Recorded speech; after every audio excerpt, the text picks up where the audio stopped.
I had a dream last night that I was walking through the cemetery. During this walk, I was approached by a woman who had seemed to appear out of nowhere. As she caught up with me and matched my stride, she spoke of a question. She asked me if I was ready yet. Without saying a word, I responded in my head with, "Ready for what?" Still matching my stride, she countered with, "Ready for death." Looking at this lady now with a frown on my face, I responded with, "I don't think so, Lick." But before I could finish getting the words out, she told me to stop dying and to start living then. I looked away for a second to avoid her gaze, and when I looked back, she was no longer there. No one can live forever, not you, me, or anyone else for that matter. There will come a time when everyone you know passes on from this place. And this is if you yourself don't pass away first. The question is this: why is death so important? Maybe it's because no one knows what's coming afterwards. Maybe it's because no one wants to let go of everything that they know here. Listen up, people. Your whole life has been one transition after another, with one experiencing ending as another one begins. Death teaches us to cherish those experiences. It also promises regret to those of us who don't. You see, death is our reminder that we are all on a time limit and that there is no time to be wasting on things that don't bring you any quality. So instead of spending so much time worrying about what's on the other side of life, spend it on distancing yourself from the regret that you will get from not living the one you have now. Welcome back to another episode of The First Cupkc. Today on the show, I'd like to spotlight Leslie Walton.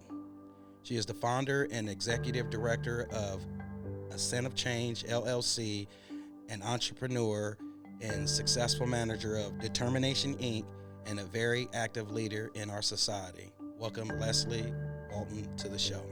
Well, thank you for having me.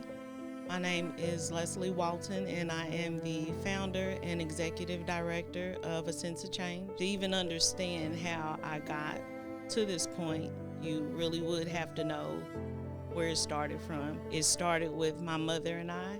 We were never set to be successful. We were never equipped with the resources. Many of the people didn't even expect us to make it this far. We had to rely on our faith more than our riches, because that's really all that we had. And throughout that whole experience, the only way I was able to even make it is to rely on my education. I attended 13 different schools in Kansas City, which allowed me to learn how to adapt, to network, to learn to get along with a lot of different people, from the projects to predominantly white neighborhoods. I was Kansas City. And throughout that, there were particulars that helped guide me, that helped me make it through the survival mode that me and my mother were forced to be put into. I can remember my kindergarten teacher, Ms. Franklin. I can remember my principal, Dr. Coleman, making sure I got to school every day. My second grade teacher, Mrs. Nash, introducing me to books. My fourth grade teacher letting me know that I was smart. My fifth grade teacher just telling me that I could spell. It took every single piece and every single person and all of my best friends and all of my experiences for my mother and I to even get to this point. It's hard to decide what you're going to share, like on how you got to be the person that you are today. You know, what motivated you? What motivated me to even get up on days that we were sleeping on someone else's couch, or I had to sleep in the back of my mother's car while she was at work, was faith, like throughout this whole thing. And the fact that my mother never gave up, and I would see her struggle so much. She would try to make her ends meet, and they never met. And it wasn't that she was supposed to be set up that way. People set it up for her to fail, but she didn't. So I use that as motivation now for me with my daughter and with people that I come in contact with, and with jobs, and making sure that I educate myself so that people don't get that opportunity to make me feel less than. And I have to be blessed that I don't look like what I've been through. And so it's those moments that keep me going. It's those memories of teachers that were intentional with how they helped me, or friends that didn't even know how much I relied on them to even survive. Like, that's how I got to this point. That's how I decided to break the cycle that I saw was about to repeat itself once I became a single mother. Like, I had a 6-figure education and I was still trying to figure out how to make my ends meet, and something didn't feel right with that.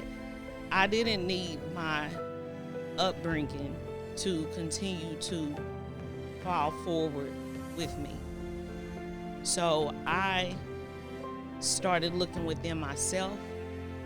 I started taking all of those skills that were being undervalued, times where I was being overworked, unappreciated. I started taking all that and I actually started self-reflecting on what is it that I could do different? How is it that I could make sure another woman, especially another Black woman, didn't feel less than because somebody decided that day she wasn't enough. So I educated myself. I went to school for accounting because no one talked about money growing up. I just know we didn't have enough of it. I educated myself to master business because I felt like I was more than an employee. From that, I took growing up on streets like 43rd and Wabash and being a block away from people getting shot and being across the street from the police chasing other people down. These are things that I didn't want other people to go through. So I decided in school to either start a catering business or start a women's business center. And I was scared to start a women's business center because so many people told me I was dreaming too big. And they said it wasn't possible for you to do that. So I took a position that to me was more like the help, because that's what people put me in. That's the box that people had always told me I fit in. But something kept pushing at me. Like, I started working in an entrepreneur community. I started having conversations with women about things they were going through as well that were just like me. And I started listening. What is it that they're asking for? They want opportunities. They want exposure. They want better relationships with their money so that their finances and their net worth doesn't reflect their self-worth. So that's how I got to the point that I am today. I took all of my personal experiences, all of the hard times me and my mother went through. Even after she had siblings, we still went through all of this. I took all of that. I took my education. I took the conversations. I took the perspectives, and I wrapped all of that into a box that I call a sense of change. And I formed a sense of change because I had to still pull back from my personal story of every single penny, every single cent counting for me and my mother. We didn't have excess. We didn't have the luxury of discretionary income, which I didn't learn about until an adult. We didn't have the opportunity to have conversations about credit. We didn't have times to discover how we were going to build our wealth. And so now I'm taking that time to still do that with my mother, with my daughter, with my sister, with my friends, with other women in the community, other financial resources. And so I've taken that and now I'm offering workshops. But it's not about the numbers. It's about talking about budgeting, but get into a different headspace where when you hear the word budget, you don't automatically think it's putting you inside of a space where you don't have enough. It's putting you in a space where you have control. So that's what I do. I help women have healthy relationships with their money. I do this one woman at a time, one community at a time, and I do it with other resources that are in the community. that are also working behind the scenes, that are also taking those personal experiences that people tell you to tuck away as though it's not a superpower, but it is.